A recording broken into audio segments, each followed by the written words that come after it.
Assalamualaikum warahmatullahi wabarakatuh. Perkenalkan, nama saya Nadia Permatasria dengan NIM 23650356. Saya dari kelas B. Di sini saya akan menjelaskan tentang ringkasan pertemuan ketiga, keempat, kelima, keenam, dan ketujuh. Langsung saja kita ke pertemuan ketiga. Pertama, ada pendahuluan. Perkembangan teknologi informasi telah mendorong lahirnya aktivitas hukum di luar digital. Interaksi, komunikasi, dan transaksi elektronik memerlukan pengaturan hukum yang mampu menjamin kepastian dan perlindungan hukum. Oke, di sini ada tiga, yaitu hukum cyber, cabang hukum yang mengatur aktivitas dan hubungan hukum melalui sistem elektronik, tujuannya menciptakan kepastian hukum, melindungi hak pengguna, serta mencegah penyalahgunaan teknologi informasi. Yang kedua ada ruang lingkup hukum cyber, mencakup transaksi elektronik, perlindungan HKI digital, perlindungan data pribadi, kejahatan cyber, keamanan sistem informasi, dan serta tata kelola internet. Kemudian ada yang ketiga, pendekatan keamanan, dilakukan melalui pendekatan hukum, teknologi, dan sosial etika, secara terpadu untuk menciptakan lingkungan digital yang aman. Lanjut, ada perkembangan hukum dan tujuan Undang-Undang ITE Cyber Indonesia. Perkembangan hukum cyber di Indonesia dimulai dari era praregulasi berkembang pada reformasi hingga lahirnya Undang-Undang ITE tahun 2008 dan revisinya pada tahun 2016 sebagai penyempurnaan regulasi.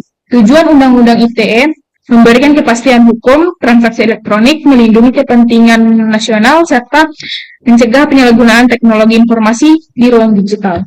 Lanjut ke pertemuan keempat, pendahuluan. Perkembangan teknologi informasi mendorong lahirnya aktivitas hukum di ruang digital, interaksi, komunikasi, dan transaksi elektronik memerlukan peraturan hukum yang mampu menjamin keamanan dan perlindungan hukum. Lanjut, asas penting dalam hukum pidana cyber. Yang pertama ada tantangan yurid skim. Kejahatan cyber tidak mengenal batas wilayah, bersifat virtual, dan melibatkan banyak negara dalam satu kasus. Yang kedua ada locus dan tempat delik dan tempus delicti.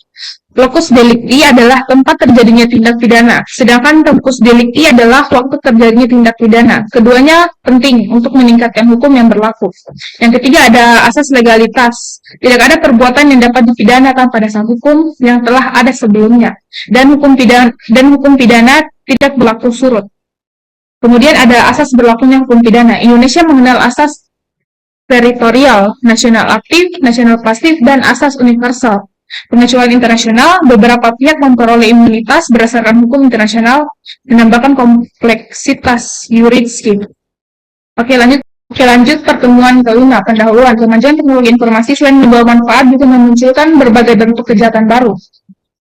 Adapun jenis-jenis kejahatan teknologi informasi, yang pertama itu ada kejahatan teknologi informasi, merupakan perbuatan melawan hukum yang memanfaatkan atau menyerang sistem komputer dan jaringan. Yang kedua ada kategori kejahatan TI, kejahatan dengan komputer sebagai target dan kejahatan dengan komputer sebagai alat. Yang ketiga ada motif kejahatan TI, motifnya itu ada motif ekonomi, politik, sosial, psikolog, dan ideologis.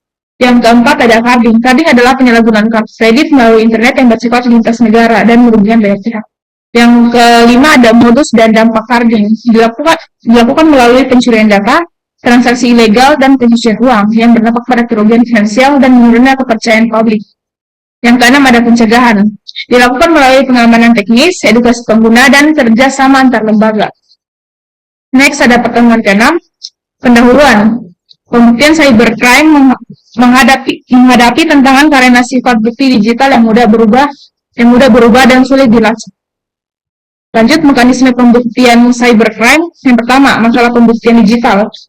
Data dapat dimanipulasi, identitas pelaku anonim, dan lokasi tidak jelas. Yang kedua ada sistem pembuktian pidana. Indonesia menggunakan sistem pembuktian menurut undang-undang secara negatif, yaitu alat bukti yang sah dan keyakinan hakim. Yang ketiga ada alat bukti elektronik. Undang-undang ITE mengaku informasi dan dokumen elektronik sebagai alat bukti yang sah. Yang keempat ada syarat bukti elektronik. Bukti harus utuh, asli, dapat diakses, dan dapat dipertanggungjawabkan. Yang kelima ada digital forensik. Digunakan untuk menjaga keabsahan bukti melalui proses pengumpulan data, preservasi, dan analisis.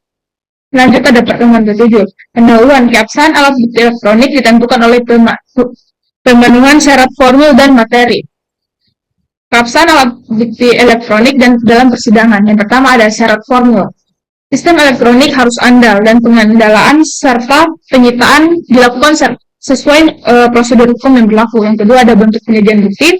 Bukti dapat disajikan dalam bentuk asli atau hasil cetak, tergantung efektivitas penyampaian di persidangan. Yang ketiga ada chain of custody, merupakan dokumentasi perjalanan bukti untuk menjamin integritas dan keasliannya.